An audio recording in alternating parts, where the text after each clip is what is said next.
യദു പിന്നീട് പറഞ്ഞിട്ടാണ് ഞാൻ അറിയുന്നത്. ഞാൻ അച്ഛൻ്റെ കാര്യങ്ങളൊക്കെ ചോദിച്ചപ്പോൾ യദുവോട് ആര് പറഞ്ഞു?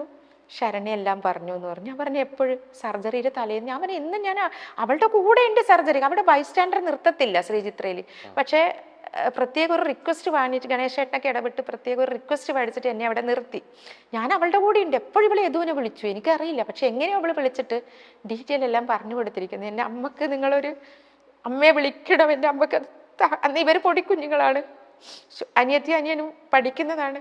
എൻ്റെ അമ്മക്ക് നിങ്ങളൊരു താങ്ങായി നിൽക്കണം. എനിക്ക് ഉറപ്പില്ല ഇത് ചേട്ടാ ഞാൻ തിരിച്ചു വരുമെന്ന്. അവളങ്ങനെ പറഞ്ഞു. അവളങ്ങനെ പറഞ്ഞതിന് ശേഷം എല്ലാ കാര്യങ്ങളും തുറന്ന് പറഞ്ഞിട്ട്, പക്ഷേ സർജറി കഴിഞ്ഞു 3-ാം ദിവസം വാർഡിലേക്ക് മാറ്റി.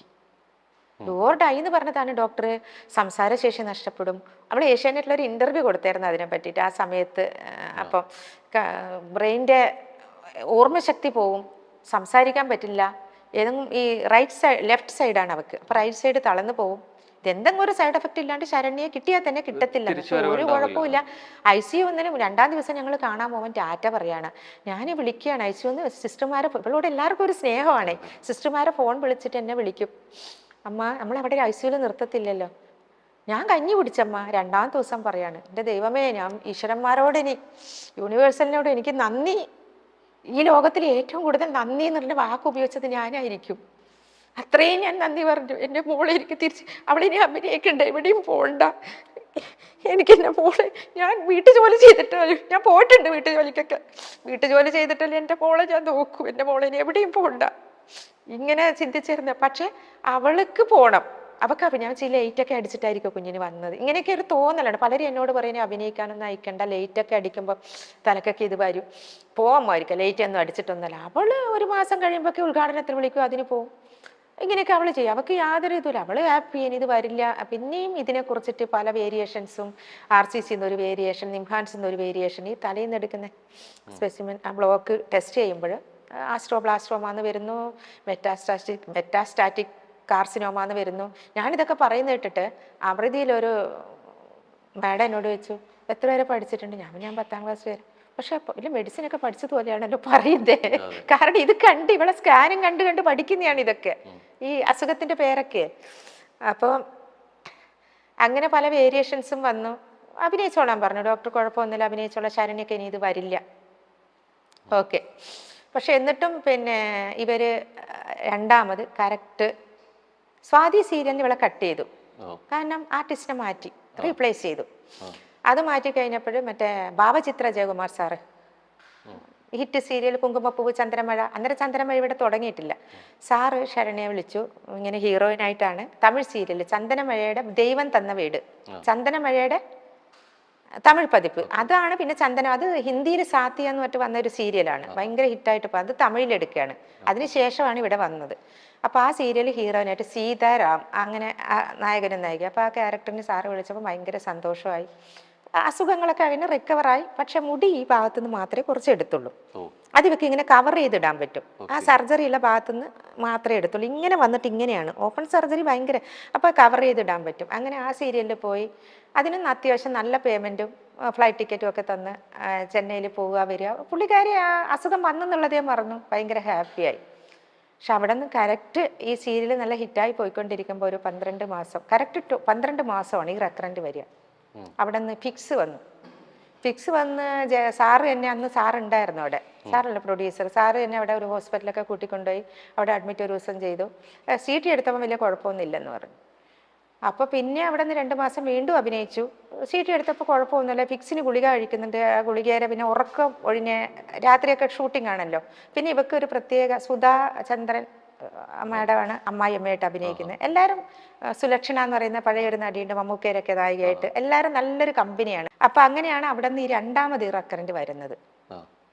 ഈ റെക്കറൻറ്റ് 2ാമത് വന്നു. പിന്നെ അവിടെ നിങ്ങൾ കണ്ടിന്യൂ അഭിനയങ്ങളൊക്കെ പോകാൻ പറ്റാതെ ഇങ്ങനെ വരികയാണ്. പക്ഷെ എങ്കിലും സീമയുടെ കാര്യം പറയാം. സീമ വന്നത് നമ്മൾ ഫസ്റ്റ് സർജറി കഴിഞ്ഞിട്ട്, പിന്നെ സീമ ഇങ്ങനെ എല്ലാവരും ആർട്ടിസ്റ്റുകളൊക്കെ കാണാൻ വരുന്നുണ്ട്. പിന്നെ അന്ന് നമുക്ക് ആരുടെയും സഹായങ്ങളൊന്നും അങ്ങനെ വേണ്ടി വന്നിട്ടില്ല. കാരണം അത്യാവശ്യം അവൾ അഭിനയിച്ച പൈസ തന്നെ കയ്യിലുണ്ട്. പിന്നെ ജയകുമാർ സാറും അത്യാവശ്യം നന്നായിട്ട് സഹായിച്ചായിരുന്നു. അപ്പോൾ പിന്നെ ഇങ്ങനെ വലിയ ശ്രീചിത്രയിൽ അറിയാലോ, ഒരു 1.5 ലക്ഷം 2 ലക്ഷത്തിൻ്റെ ഉള്ളിൽ അവിടുത്തെ കാര്യം കഴിയും. അപ്പോൾ അതുകൊണ്ട് വലിയൊരു എമൗണ്ട് വേണ്ടി വന്നിട്ടില്ല. പിന്നെ അത് കഴിഞ്ഞ് ഇവിടെ അഭിനയിക്കാനും തുടങ്ങില്ല. അപ്പോൾ അത് കഴിഞ്ഞ് സീമ ഇങ്ങനെ വന്നപ്പോൾ കാണാൻ വന്നതാണ് ഒരു ടെഡി ബിയറും കൊണ്ട്. അത് ഈ ലാസ്റ്റ് നിമിഷം വരെ അവൾ സൂക്ഷിച്ചിരുന്ന ടെഡി ബിയർ, ഒരു റെഡ് കളർ വൈറ്റ് കളറും ആയിട്ടുള്ള കൊണ്ടുവന്നിട്ട് ഇങ്ങനെ ചോദിച്ചു, അപ്പോൾ സാമ്പത്തികമൊക്കെ എങ്ങനെ? ശരണ്യയുടെ അച്ഛനൊക്കെ നല്ല ഇതിലാണല്ലോ. സീമ ചോദിച്ചാണ്. അറിയില്ല, ഒന്നും അറിയില്ല. അപ്പോഴാണ് ശരണ്യ, ഞാൻ പറഞ്ഞു സീമ സംഗതി ഈ രീതിയിലൊക്കെ ആണെന്ന് പറഞ്ഞപ്പോഴാണ് സീമ കാര്യങ്ങൾ അറിയുന്നത്. പക്ഷെ അന്ന് യാതൊന്നും ഒരു ഇതും ഇല്ലാതെ അങ്ങനെ അതിനെക്കുറിച്ചൊന്നും പറയാതെ സീമ പോയി. പക്ഷെ സീമയുടെ കാര്യത്തിൽ അന്ന് തൊട്ട് തുടങ്ങിയതാണ്. പിന്നെ ഒരു പ്രാവശ്യം വരുമ്പോൾ വീട്ടിലേക്കുള്ള സാധനങ്ങളുമായിട്ടാണ് വരുന്നത്. പലചരക്ക് സാധനങ്ങൾ, അരി, ചായപ്പൊടി, പഞ്ചസാര, എന്തൊക്കെ വേണം, ഫ്രൂട്ട്സ് വേണം. ഇതൊക്കെ ആരാ? എനിക്കറിയില്ല ആരാ.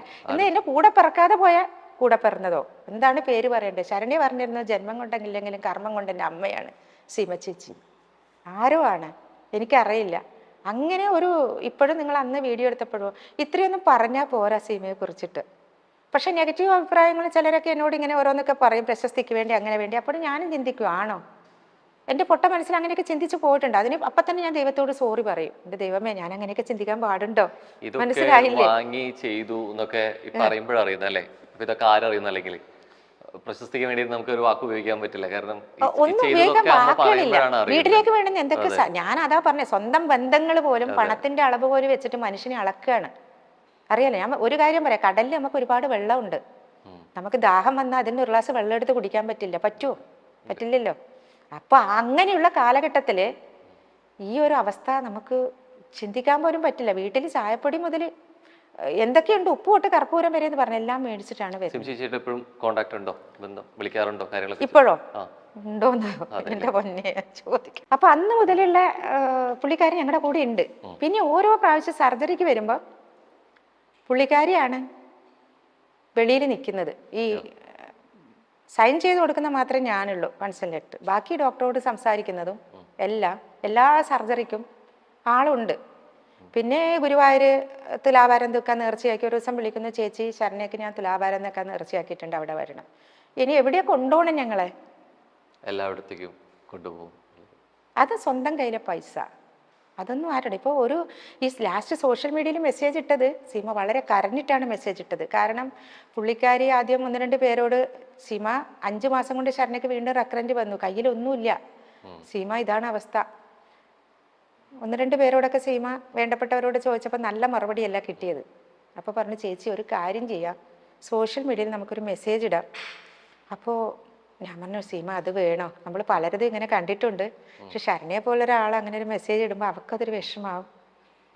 പിന്നെ എന്ത് ചെയ്യും ചേച്ചി?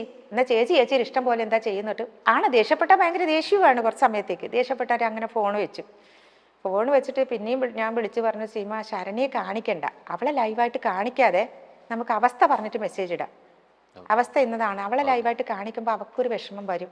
ഞാൻ ഈ ഒരു അവസ്ഥ വരെ എത്തിപ്പെട്ടല്ലോ, എല്ലാവരോടും സഹായം അപേക്ഷിക്കേണ്ട ഒരു അവസ്ഥയിൽ എന്നെ എത്തിപ്പെട്ടല്ലോ എന്നുള്ള, ഞാൻ പറഞ്ഞില്ലേ, സ്വന്തം വീട്ടിലെ കാര്യങ്ങൾ പോലും മറച്ചു വെച്ചിട്ട് മറ്റുള്ളവരെ മുന്നിൽ ഹാപ്പി ആയിട്ട് ജീവിക്കുന്ന ഒരു കുട്ടി, ഞാൻ ഈ ഒരു അവസ്ഥയിലാണെന്ന് പറഞ്ഞിട്ട് അവൾക്ക് സോഷ്യൽ മീഡിയയിലൂടെ അവളെ ഇപ്പോഴത്തെ അവസ്ഥ കാണിച്ചിടുമ്പോൾ അവളെ മാനസിക വേദന നമ്മൾ മനസ്സിലാക്കണ്ടേ? അപ്പൊ അത് വേണ്ട സീമ എന്ന് പറഞ്ഞപ്പോൾ സീമ ഒരു കാര്യം ഷൂട്ടിംഗ് ലൊക്കേഷനിലൊക്കെ കഥയൊക്കെ സീമ പറയും. ഞാൻ പറഞ്ഞതിനേക്കാളും സീമ പറഞ്ഞതാണ് അതൊക്കെ നല്ലത്. ഇത്ര നേരം അമ്മ പറഞ്ഞുകൊണ്ടിരിക്കുന്നത് സീമ ചേച്ചിനെ കുറിച്ചാണ്. കാരണം ഇങ്ങനത്തെ ഒരു ഇതിൽ എപ്പോഴും എനിക്ക് തോന്നുന്നു മറ്റുള്ളവരിലേക്ക് എത്തിയതും അല്ലെങ്കിൽ ഇത്രയും ഒരു അവസ്ഥയാണെന്ന് അറിഞ്ഞത് സീമ ചേച്ചിയുടെ വാക്കുകളിലൂടെയായിരുന്നു പലപ്പോഴും. ഇന്ന് ആക്ച്വലി ഇന്നിവിടെ വരുമ്പോ പലരുടെയും അപമാനങ്ങൾ കേൾക്കേണ്ടി വന്നിട്ടുണ്ട്. സീമക്ക് വേറെ പണിയൊന്നുമില്ലേ എന്നുള്ളത്. പക്ഷെ സീമക്ക് ഇതിന്റെ പിന്നാലെ അടക്കാൻ വേറെ പണിയൊന്നുമില്ലേ വക വെക്കാതെയാണ് ഒരു പക്ഷേ സീമ ചേച്ചിയെ വേണ്ടി ആക്ച്വലി നമ്മുടെ ഒപ്പം ഉണ്ടാവേണ്ടതായിരുന്നു. ഇന്ന് അവസാനം സോഷ്യൽ മീഡിയയിൽ സൂരജ് പാലക്കാരൻ വിളിച്ച് പിന്നെ മനോജും ഉണ്ട്, ആളുടെ ഒരു ഫ്രണ്ട്, അങ്ങനെ വിളിച്ചിട്ട് സീരിയലിന്റെ മറ്റേ വാനമ്പാടി സീരിയലിലുള്ള ആർട്ടിസ്റ്റുകളൊക്കെ അപ്പൊ സഹായിച്ചിട്ടുണ്ട് കേട്ടോ. മറ്റേ മരിച്ചുപോയി ആദിത്യൻ ഡയറക്ടർ, അയാളെ കുറിച്ച് സീമ 100 നാവാണ് പറയുന്നത്. ഈ ശരണ്യയുടെ ഈ കാര്യത്തിലൊക്കെ പുള്ളി വളരെയധികം സപ്പോർട്ട് ചെയ്തിട്ടുണ്ട്. സാമ്പത്തികമായി ഹെൽപ്പ് ചെയ്തിട്ടുണ്ടെന്ന് എനിക്കറിയില്ല, പലരോടും പറയുകയും സപ്പോർട്ട് ചെയ്യുകയും ചെയ്തിട്ടുണ്ട്. അപ്പം അപ്പോഴും സീമക്ക് വേണ്ടപ്പെട്ടവരെല്ലാം ഇങ്ങനെ തീർച്ചയായിട്ടും എനിക്ക് തോന്നുന്നു ഈ ഒരു സമയം സീമ ചേച്ചി കൂടെ ഇങ്ങനെ വേണ്ടപ്പെട്ടവരെ നന്ദു പോയപ്പോൾ, നന്ദു മോനാണ്, നന്ദുവിനും അമ്മയാണ്, സീമാമ്മ എന്നാ വിളിക്കുന്നത്. അപ്പൊ അങ്ങനെയാണ് പുള്ളിക്കാരി ഇങ്ങനെ സോഷ്യൽ മീഡിയയിൽ മെസ്സേജ് ഇട്ട് കുറച്ച് സാമ്പത്തിക കിട്ടി തുടങ്ങിയപ്പോൾ ഞാൻ പറഞ്ഞു, സീമ മതി, പൈസയൊക്കെ അത്യാവശ്യം വരുന്നുണ്ട്, 10-25 ലക്ഷം രൂപയോളം അക്കൗണ്ടിൽ വന്നു. ചേച്ചി ഒരു വീട് വേണ്ടേ? ഈ വീട് ഞാൻ സീമ വീട് എന്തിനേ? എനിക്ക് വീടൊന്നും വേണ്ട, എൻ്റെ മോളെ അസുഖം മാറിയാൽ മതി, പൈസ മതി നമുക്ക്. ചേച്ചി ഒരു വീട് വേണം. ചേച്ചി എത്ര കാലം ഈ കൊച്ചിനെയും കൊണ്ട് വാടകയ്ക്ക്, വയ്യാത്ത കൊച്ചിനെയും കൊണ്ട് വാടകയ്ക്ക് നിൽക്കും? ഈ കൊച്ചിനെയും കൊണ്ട് വാടകയ്ക്ക് പോകുമ്പോൾ വീട് കിട്ടണ്ടേ? അപ്പം ചേച്ചി ഒരു വീട് വേണം. അങ്ങനെ സീമ ഫ്ലവേഴ്സ് ചാനലിൽ പോയി. അവിടെ നിന്ന് നല്ല ഹെൽപ്പ് ഉണ്ടായിരുന്നു ചാനലിൽ നിന്ന്. അങ്ങനെ ടിനിട്ടോ, അങ്ങനെ ആ ടിനിട്ടോമായിട്ട് ബന്ധപ്പെട്ടിട്ടാണ് പിന്നെ ഫിറോസ് കുന്നുംപറമ്പലിൻ്റെ നമ്പർ കിട്ടി. സീമ തന്നെയാണ് ഫിറോസിനെ വിളിച്ച്, ഫിറോസ് വന്ന് ഫിറോസും കൂടി ഒരു മെസ്സേജ് ഇട്ടപ്പോൾ കുറച്ച് ഫിറോസിൻ്റെ വാക്കിന് ഒരു ഇതുണ്ടല്ലോ, അങ്ങനെ കുറച്ച് പൈസ അധികം കിട്ടിയപ്പോൾ ഈ വീട് ഉണ്ടാവുക സ്നേഹസീമ എന്ന് പറഞ്ഞ വീട്, അതാണ് സ്നേഹസീമ എന്നാണ് പേരിട്ടത്. പേര് ശരണ്യാണ് ഇട്ടത്. സ്നേഹസീമ എന്നുള്ള പേര് വരാൻ ഇങ്ങനെ ഒരു വീട് എനിക്കും വേണമെന്നില്ല, ശരണ്യക്കും വേണമെന്നില്ല. കാരണം നമ്മൾ ചികിത്സക്കാണ് സഹായം ചോദിക്കുന്നത്. പിന്നെ അത്യാഗ്രഹമല്ലേ ഒരു വീട് വന്നപ്പോൾ ഒരു 950 സ്ക്വയർ ഫീറ്റ് ഒക്കെയാണ് നമ്മുടെ വീട് മനസ്സിലുണ്ടായിരുന്നത്. അപ്പം US-ലൊക്കെയുള്ള 1-2 സീമയുടെ ഫ്രണ്ടൊക്കെ വിളിച്ചിട്ട് ശരണ്യക്ക് കുറച്ചുകൂടി നമ്മൾ ഹെൽപ്പ് ചെയ്യുക, അവരുടെ പേര് പുറത്ത് പറയണ്ട, അവർ കൂടെ കുറച്ച് അവർക്ക് ഇഷ്ടമല്ല സഹായിക്കുന്നത്, പുറത്ത് പറയുന്നത് ഇഷ്ടമല്ല. അങ്ങനെ കുറച്ച് പൈസ അവരും എക്സ്ട്രാ സഹായിച്ചതുകൊണ്ടാണ് 950 സ്ക്വയർ ഫീറ്റിൽ നിന്ന് 1400 സ്ക്വയർ ഫീറ്റ് വരെയുള്ള ശരണ്യയുടെ ഇഷ്ടത്തിനനുസരിച്ച് ഒരു വീട് വെച്ചത്. ശരണ്യയുടെ എല്ലാ ദുരവസ്ഥകളിലും ഒപ്പം നിന്ന ആളാണ് സീമ. സീമയുടെ കൈപിടിച്ചാണ് ശരണ്യ കൂടുതലും ജീവിച്ചത്, ലോകം കണ്ടത് ഒക്കെ. ഒരു രോഗിയോടെന്ന പോലെയല്ല, ഒരു മകളോടെന്ന പോലെയാണ് സീമ എന്നും ശരണ്യയോട് പെരുമാറിയിട്ടുള്ളത്. ആ കുടുംബത്തിന് ഒരു വീടൊരുക്കിയതും സീമ തന്നെയാണ്. ഇപ്പോൾ ശരണ്യയുടെ വേർപാടിനെ കുറിച്ച് ശരണ്യയുടെ അമ്മ വർഷങ്ങൾക്ക് ശേഷം തുറന്നു പറയുകയാണ്. തനിക്ക് വീടൊന്നും വേണമായിരുന്നു എന്ന് ഒരാഗ്രഹവും ഇല്ലായിരുന്നു എന്നാണ് ശരണ്യയുടെ അമ്മ പറയുന്നത്. വീട് വേണമെന്നേ ഇല്ലായിരുന്നു, എനിക്ക് ശരണ്യ മാത്രം മതിയായിരുന്നു. പക്ഷേ ഒരു കാര്യമുണ്ട്, ഞങ്ങളൊരു വാടക വീട്ടിലായിരുന്നുവെങ്കിൽ ശരണ്യ മരിച്ച ശേഷം ആ ബോഡി വീട്ടിലേക്ക് കൊണ്ടുവരാൻ ചിലപ്പോൾ ആ വാടക വീട്ടുകാർ സമ്മതിക്കില്ലായിരുന്നു. അങ്ങനെ നേരെ ശ്മശാനത്തിലേക്ക് കൊണ്ടുപോകേണ്ടി വന്നേനെ. ഇത് സ്വന്തം വീടായതുകൊണ്ടാണ് നമുക്കവിടെ കൊണ്ടുവരാൻ പറ്റിയത്. ശരിക്കും പറഞ്ഞാൽ ഇത് സ്വന്തം വീടല്ല, വാടക വീടായിരുന്നുവെങ്കിൽ ഉറപ്പായിട്ടും സീമയുടെ സ്വന്തം വീട്ടിലേക്ക് ശരണ്യയുടെ ശരീരം കൊണ്ടുപോയേനെ, ആ ജീവന്റെ ശരീരം കൊണ്ടുപോയേനെ.